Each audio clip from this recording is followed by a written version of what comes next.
Hello friends, आप सभी का स्वागत है हमारे यूट्यूब चैनल विजार्ड क्लासेस पर। दोस्तों, ये क्लास जो है बीपीएससी कंप्यूटर और एसटीईटी कंप्यूटर के लिए जो है ये क्लासेस है। आज के सेशन का पहला क्वेश्चन है, what does the Bayesian network provide. ठीक है, तो ये जो बेसियन नेटवर्क है ये क्या प्रोवाइड करता है। ऑप्शन ए है partial description of the domain. ठीक है, ऑप्शन बी है complete description of the problem. Option C है complete description of the domain. Option D है more than one of the above. Option E है none of the above. तो इसका correct answer जो है वो हो जाएगा complete description of the domain. यानी कि ये जो बेसियन नेटवर्क है ये complete description of the domain, यानी कि डोमेन का जो है ये कंप्लीट डिस्क्रिप्शन जो है प्रोवाइड करता है। ठीक है, तो आइए जानते हैं बेसियन नेटवर्क के बारे में। तो बेसियन नेटवर्क जो है एक ग्राफिकल मॉडल है जो कि रिप्रेजेंट करता है ए सेट ऑफ वेरिएबल्स और उसके कंडीशनल डिपेंडेंसीज को। ठीक है, ये साइक्लिक ग्राफ का यूज करके बेसियन नेटवर्क जो है एक ग्राफिकल मॉडल है जो कि रिप्रेजेंट करता है एक सेट ऑफ वेरिएबल्स और उसके कंडीशनल डिपेंडेंसीज को ए साइक्लिक ग्राफ का यूज करके। ठीक है, तो यहाँ पे जैसा कि आप लोग डायग्राम में देख रहे होंगे, ये जो है बेसियन नेटवर्क है और ये साइक्लिक ग्राफ का यूज करके जो है बेसियन नेटवर्क जो है यहाँ पे कंडीशनल डिपेंडेंसीज को जो है इसमें बताया है। अब है which search method takes less memory. इनमें से कौन सा वो सर्च मेथड है जो लेस मेमोरी जो है कंज्यूम करता है। ऑप्शन ए है डेप्थ फर्स्ट सर्च यानी कि डीएफएस। ऑप्शन बी है ब्रेथ फर्स्ट सर्च यानी कि बीएफएस। ऑप्शन सी है लीनियर सर्च। ऑप्शन डी है more than one of the above. Option E है नन ऑफ द एबव। ठीक है दोस्तों, तो करेक्ट आंसर जो है वो हो जाएगा डीएफएस यानी कि डेप्थ फर्स्ट सर्च। ठीक है फ्रेंड्स, करेक्ट आंसर जो है वो हो जाएगा डीएफएस यानी कि डेप्थ फर्स्ट सर्च। ठीक है, डेप्थ फर्स्ट सर्च जो है ये सर्च मेथड है जो कि लेस मेमोरी को कंज्यूम करता है। ठीक है, तो depth first search DFS is a search method that uses less memory than breadth first search BFS because it only stores the node on the current path. तो डीएफएस जो है एक सर्च मेथड है जो कि लेस मेमोरी कंज्यूम करता है as compare to BFS यानी कि ब्रेथ फर्स्ट सर्च। ठीक है, तो डीएफएस जो है बीएफएस के कंपेयर में लेस मेमोरी क्यों कंज्यूम करता है। तो लेस मेमोरी इसलिए कंज्यूम करता है क्योंकि ये जो है सिर्फ stores the node on the current path का ही जो है सिर्फ नोड ये स्टोर करता है।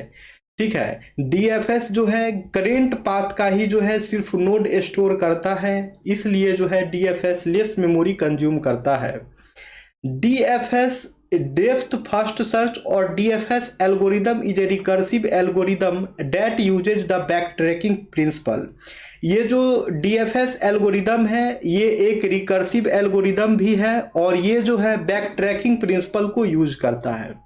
ठीक है दोस्तों, डीएफएस जो है डेप्थ फर्स्ट सर्च एल्गोरिदम जो है एक रिकर्सिव एल्गोरिदम है और ये बैक ट्रैकिंग प्रिंसिपल को फॉलो करता है। डीएफएस जो है एक रिकर्सिव एल्गोरिदम है और ये जो है बैक ट्रैकिंग प्रिंसिपल को जो है फॉलो करता है। अब यहाँ पे देख लेते हैं बीएफएस और डीएफएस के बीच डिफरेंसेस। ठीक है, बीएफएस यानी कि ब्रेथ फर्स्ट सर्च और डीएफएस डेप्थ फर्स्ट सर्च, ये दोनों के बीच में जो है डिफरेंसेस देखते हैं। तो बीएफएस जो है क्यू डेटा स्ट्रक्चर को जो है फॉलो करता है। ठीक है, to store the node to be visited. BFS uses queue data structure to store the node to be visited. जो भी नोड विजिट किए हैं उसको स्टोर करने के लिए बीएफएस जो है क्यू डेटा स्ट्रक्चर को यूज करता है और डीएफएस जो है ये स्टैक यूज करता है to store the node to be visited. जो नोड्स विजिट किया गया है उसको स्टोर करने के लिए डीएफएस जो है स्टैक डाटा स्ट्रक्चर को जो है यूज करता है। बीएफएस जो है ट्रैवर्सेस से ग्राफ लेवल वाइज BFS जो है ग्राफ को लेवल वाइज ट्रेवर्स करता है और DFS जो है ग्राफ को डेप्थ वाइज ट्रेवर्स करता है। BFS जो है note suitable for decision making trees used in games और पजल, ठीक है। तो BFS जो है डिसीजन मेकिंग ट्रीज के लिए जो है सूटेबल नहीं है, ठीक है। अब है ना ही गेम के लिए जैसे और पजल्स के लिए। और DFS जो है मोर सुइटेबल फॉर गेम और पजल प्रॉब्लम, गेम्स और पजल प्रॉब्लम के लिए जो है DFS जो है मोस्ट सुइटेबल है। गेम्स और पजल प्रॉब्लम के लिए जो है DFS जो है मोस्ट सुइटेबल है। अब है more suitable when the target node is closer to the source. BFS जो है मोर सुइटेबल होता है जब टारगेट नोड जो है सोर्स के जो है काफ़ी क्लोजर होता है तब, ठीक है। और DFS जो है more suitable when the target is away from the source node, ठीक है। और DFS जो है मोर सुइटेबल तब होता है जब टारगेट नोड जो है सोर्स नोड से काफ़ी अवे होता है, काफ़ी दूर होता है। अब है next question, ecommerce has dash scope than the e business और डिजिटल बिजनेस। ई-कॉमर्स का स्कोप जो है ई बिजनेस और डिजिटल बिजनेस से कैसा है? हायर है, नैरोअर है, वाइडर है, या फिर मोर than one of the above होगा, या फिर नन ऑफ द एभव, ठीक है। तो इसका करेक्ट आंसर देखते हैं। इसका करेक्ट आंसर जो है वो हो जाएगा नैरोअर, यानी कि ई कॉमर्स का स्कोप जो है नैरोअर है as compared to e business और डिजिटल बिजनेस, ठीक है दोस्तों। ई बिजनेस और डिजिटल बिजनेस के कंपेयर में जो है ई कॉमर्स का स्कोप जो है काफी नैरोअर है। अब आइए इसका डिस्कशन देखें। ई कॉमर्स और electronic commerce is the buying and selling of goods and services online. E commerce जिसे कि इलेक्ट्रॉनिक कॉमर्स भी कहा जाता है, ये जो है buying and selling of goods and services online, ठीक है। तो ई कॉमर्स में जो है क्या होता है, तो गुड्स एंड सर्विसेज का जो है बाइंग और सेलिंग यानी कि खरीद और बिक्री जो है ऑनलाइन माध्यम से होता है। It can involve the exchange of products और सर्विसेज बिटवीन बिजनेसेस, कंज्यूमर्स और बोथ। और ई कॉमर्स में क्या होता है, exchange of product, exchange of services होता है बिटवीन बिजनेसेस, बिजनेस के बीच में, कंज्यूमर्स के बीच में, या फिर बिजनेस और कंज्यूमर्स दोनों के बीच में जो है एक्सचेंज ऑफ प्रोडक्ट और सर्विसेज होता है, ठीक है दोस्तों। अब आइए ई कॉमर्स के कुछ टाइप्स होते हैं उसको देख लिया जाए। तो B2B जिसे बिजनेस टू बिजनेस कहा जाता है, फिर है B2C जिसे बिजनेस टू कंज्यूमर कहा जाता है, फिर है B2G जिसे बिजनेस टू गवर्नमेंट कहा जाता है, फिर है C2C जिसे कंज्यूमर टू कंज्यूमर कहा जाता है, फिर है C2B जिसे कंज्यूमर टू बिजनेस कहा जाता है, ठीक है। फिर है C2G यानी कि कंज्यूमर टू गवर्नमेंट, ठीक है। तो ये जो है टाइप्स ऑफ ई कॉमर्स है। बिजनेस टू बिजनेस में क्या है कि बिजनेस टू बिजनेस डील होगा, बिजनेस टू कंज्यूमर में बिजनेस से डायरेक्ट कंज्यूमर से डील होगा, फिर बिजनेस टू गवर्नमेंट है, इसमें डायरेक्ट बिजनेस जो भी बिजनेस ऑर्गेनाइजेशन से वो डायरेक्ट गवर्नमेंट से डील करेंगे। फिर कंज्यूमर टू कंज्यूमर है, तो इसमें जो है एक कंज्यूमर दूसरे कंज्यूमर से जो है डायरेक्टली डील करेगा। फिर कंज्यूमर टू बिजनेस है, तो इसमें कंज्यूमर जो है किसी बिजनेस से डायरेक्टली डील करेगा। फिर कंज्यूमर टू गवर्नमेंट है, तो इसमें कंज्यूमर जो है डायरेक्टली गवर्नमेंट से डील करेगा, ठीक है। अब नेक्स्ट है difference between e commerce and E business. E commerce और ई बिजनेस के बीच जो है डिफरेंस है उसको देखिए। तो ई कॉमर्स जो है carrying out commercial transaction online, e commerce में जो है कॉमर्शियल ट्रांजैक्शन जो है ऑनलाइन होता है। और ई बिजनेस जो है conducts all kind of business activities and services over the internet. और ई बिजनेस में जो है हर तरह के बिजनेस एक्टिविटीज और सर्विसेज जो है इंटरनेट के माध्यम से कंडक्ट होता है। ई कॉमर्स में जो है buying, selling, monetary transaction online, ठीक है। मॉनेटरी ट्रांजैक्शन का सेलिंग और बाइंग जो है ऑनलाइन होता है। और ई बिजनेस जो है online presence of the business, इसमें जो है बिजनेस का ऑनलाइन प्रेजेंस होता है। ई कॉमर्स जो है a subset of e business, e commerce जो है ई बिजनेस का एक सबसेट है। और ये जो है ई कॉमर्स एक नैरो कॉन्सेप्ट है, जबकि ई बिजनेस जो है ई कॉमर्स का सुपर सेट है। Business transactions are supported in e business, ठीक है, बिजनेस ट्रांजैक्शंस जो भी होते हैं वो ई बिजनेस में सपोर्टेड होते हैं। और याद रखना है दोस्तों, ई बिजनेस जो है एक सुपर सेट है ई कॉमर्स का। ई बिजनेस जो है एक सुपर सेट है ई कॉमर्स का, और ई कॉमर्स जो है एक सबसेट है ई बिजनेस का, ठीक है। ई कॉमर्स जो है एक सबसेट है ई बिजनेस का, और ई कॉमर्स जो है एक नैरो कॉन्सेप्ट है। ई कॉमर्स में जो है लिमिटेड ट्रांजैक्शंस होता है, लेकिन ई बिजनेस में जो है ट्रांजैक्शंस आर नॉट लिमिटेड, और ई बिजनेस में जो है ट्रांजैक्शंस लिमिटेड नहीं होते हैं। E commerce involves use of only website. E commerce जो है सिर्फ वेबसाइट के यूज को ही इन्वॉल्व करता है, लेकिन ई बिजनेस जो है ये मल्टीपल वेबसाइट्स और सीआरएम को जो है यूज करता है, that connect different business processes. Different business processes को कनेक्ट करने के लिए जो है ई बिजनेस जो है मल्टीपल वेबसाइट और CRM, ERP, enterprise resource programming, ये सब का यूज करता है। ई कॉमर्स में जो है mandatory use of internet, internet का यूज होना जो है एकदम मैंडेटरी होता है, लेकिन ई बिजनेस में जो है इंटरनेट, इंट्रानेट और एक्स्ट्रा नेट आर यूज। लेकिन ई बिजनेस में जो है इंटरनेट का, इंट्रानेट का या फिर एक्स्ट्रा नेट का जो है यूज किया जाता है, ठीक है दोस्तों। ई कॉमर्स में जो है mandatory use of internet, internet का यूज होना मैंडेटरी है, लेकिन ई बिजनेस में जो है इंटरनेट, इंट्रानेट या फिर एक्स्ट्रा नेट किसी का भी यूज हो सकता है। E commerce is more relevant in B2C, business to consumer context.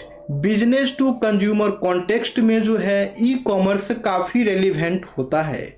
Business to consumer context में जो है ई कॉमर्स जो है ज़्यादा रेलिवेंट होता है।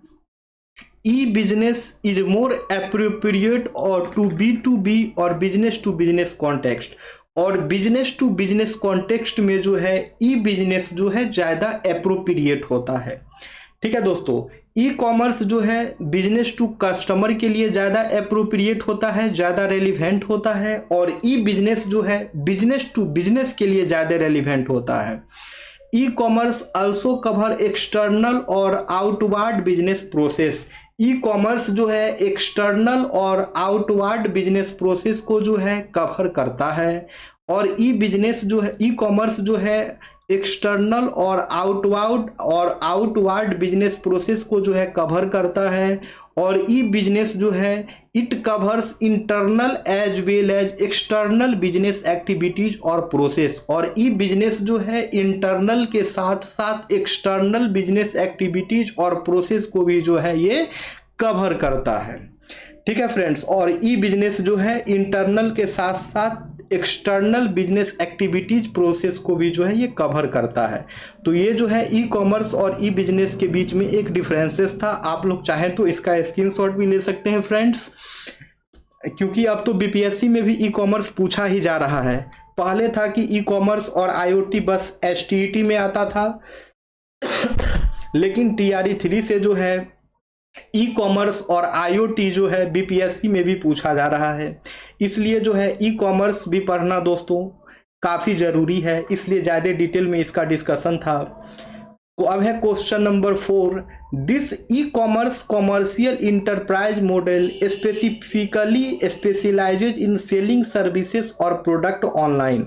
तो पूछ रहा है बताइए इनमें से कौन सा जो है वो e commerce commercial enterprise model है जो कि स्पेशली जो है स्पेशलाइज्ड है सेलिंग सर्विसेज और प्रोडक्ट्स और सर्विसेज को ऑनलाइन सेलिंग करने के लिए। इनमें से कौन सा जो है ई कॉमर्शियल इंटरप्राइज जो है वो स्पेसिफिकली जो है इस चीज़ के लिए स्पेशलाइज्ड है। ऑप्शन है इनडायरेक्ट मार्केटिंग, ऑप्शन बी है online direct marketing, option C है brick and mortar, option D है more than one of the above, option E है नन ऑफ द एबव।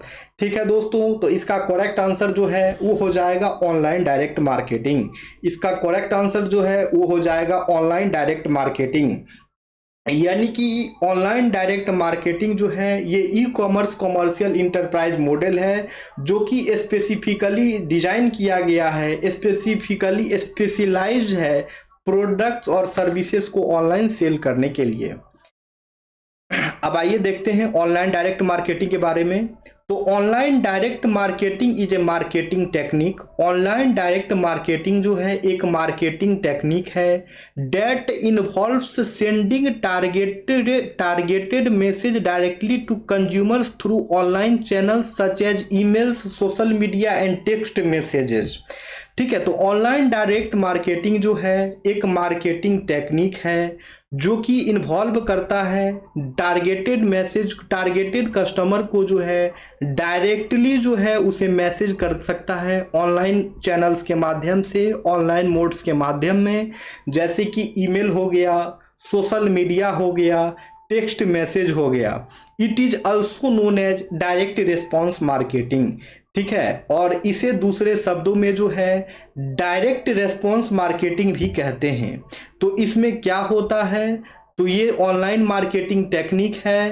ठीक है, इसमें जो है कंज्यूमर्स डायरेक्टली जो है ऑनलाइन माध्यम से जो है इसमें मीट कर लेता है सेलर से। It is also known as direct response marketing. इसे जो है डायरेक्ट रिस्पॉन्स मार्केटिंग भी कहते हैं। ठीक है, तो online marketing, online direct marketing, जैसा कि दोस्तों आप लोग यहाँ फिगर में देख सकते होंगे, ये सेलर है, ये कस्टमर है, और बीच में जो है किसी भी मिडिल मैन का कोई ज़रूरत नहीं है। सेलर जो है डायरेक्ट मेल के माध्यम से, इंटरनेट के माध्यम से, टेली मार्केटिंग के माध्यम से, सोशल मीडिया के माध्यम से जो है डायरेक्टली कस्टमर तक पहुंच सकता है। सेलर जो है डायरेक्टली कस्टमर तक पहुंच सकता है, कस्टमर जो है डायरेक्टली सेलर तक पहुंच सकता है। इसमें किसी भी तरह का कोई मिडिल मैन का कोई आवश्यकता नहीं है दोस्तों। इसे ही जो है ऑनलाइन डायरेक्टिंग मार्केटिंग कहते हैं। ठीक है, ये जो है एक मार्केटिंग टेक्निक है जिसमें सेलर जो है कस्टमर से डायरेक्टली मीट करते हैं, सोशल मीडिया के माध्यम से, ईमेल के माध्यम से, टेक्स्ट मैसेजेस के माध्यम से, इंटरनेट के माध्यम से। ठीक है, और याद रखना है दोस्तों, ये ऑनलाइन डायरेक्ट मार्केटिंग में जो है किसी भी मिडिल मैन का कोई आवश्यकता नहीं होता है। नेक्स्ट है real time streaming protocol is used. तो पूछ रहा है कि रियल टाइम स्ट्रीमिंग प्रोटोकॉल जो है वो किसके लिए यूज होता है। ऑप्शन ए है to control streaming media server, streaming media server को कंट्रोल करने के लिए। ऑप्शन बी है for establishing and controlling media session between end point. ठीक है, controlling, establishing and controlling end points के बीच में जो है मीडिया सेशंस को एस्टेब्लिश करने के लिए और कंट्रोल करने के लिए। फिर to provide real time control of playback, sorry friends, to provide real time control of playback of media files from the server. Server से जो है रियल टाइम कंट्रोल करने के लिए मीडिया फाइल्स का। ऑप्शन डी है more than one of the above, option E है none of the above. तो इसका करेक्ट आंसर जो है वो हो जाएगा ऑल ऑफ द एबव। ठीक है, तो रियल टाइम स्ट्रीमिंग प्रोटोकॉल का यूज जो है to control streaming media server, streaming media server को कंट्रोल करने के लिए भी किया जाता है। For establishing and controlling media session between end point, end points के बीच में जो है मीडिया सेशन को एस्टेब्लिश करने के लिए और मीडिया सेशन को कंट्रोल करने के लिए भी जो है रियल टाइम स्ट्रीमिंग प्रोटोकॉल का यूज होता है। फिर to provide real time control of playback of media files from server. ठीक है, मीडिया फाइल्स सर्वर से जो भी प्लेबैक किया जाता है, ठीक है, तो उसका जो है रियल टाइम कंट्रोल प्रोवाइड करने के लिए भी जो है रियल टाइम स्ट्रीमिंग प्रोटोकॉल का यूज किया जाता है। अब आइए इसका डिस्कशन है, तो डिस्कशन में देखें रियल टाइम स्ट्रीमिंग प्रोटोकॉल, जिसे शॉर्ट में RTSP भी कहते हैं। तो real time streaming protocol is used in entertainment and communication system to control streaming media server. ठीक है, तो रियल टाइम स्ट्रीमिंग प्रोटोकॉल का यूज जो है इंटरटेनमेंट और कम्युनिकेशन सिस्टम में किया जाता है ताकि जो है स्ट्रीमिंग मीडिया सर्वर को जो है कंट्रोल किया जा सके। The protocol is used for establishing and controlling media session between end point. ये प्रोटोकॉल जो है इसका यूज किया जाता है मीडिया सेशन को जो है एस्टेब्लिश करने के लिए और कंट्रोल करने के लिए बिटवीन द एंड्स पॉइंट। ठीक है, एंड्स पॉइंट्स के बीच में जो है मीडिया सेशन को जो है कंट्रोल करने के लिए, मीडिया सेशन को एस्टेब्लिश करने के लिए जो है रियल टाइम स्ट्रीमिंग प्रोटोकॉल का जो है यूज किया जाता है दोस्तों। ठीक है, तो आज के क्लास को यहीं पे एंड करते हैं, फिर हम लोग मिलेंगे नेक्स्ट वीडियो में। दोस्तों अगर आप लोग को वीडियो पसंद आता है तो चैनल को सब्सक्राइब अवश्य करें, वीडियो को लाइक भी कर लें। ठीक है फ्रेंड्स, तो जो भी लोग नए हैं चैनल से अवश्य जुड़ जाएं ताकि आने वाले वीडियो का नोटिफिकेशंस जो है आप सभी तक पहुंचता रहे। Okay friends, thank you everyone.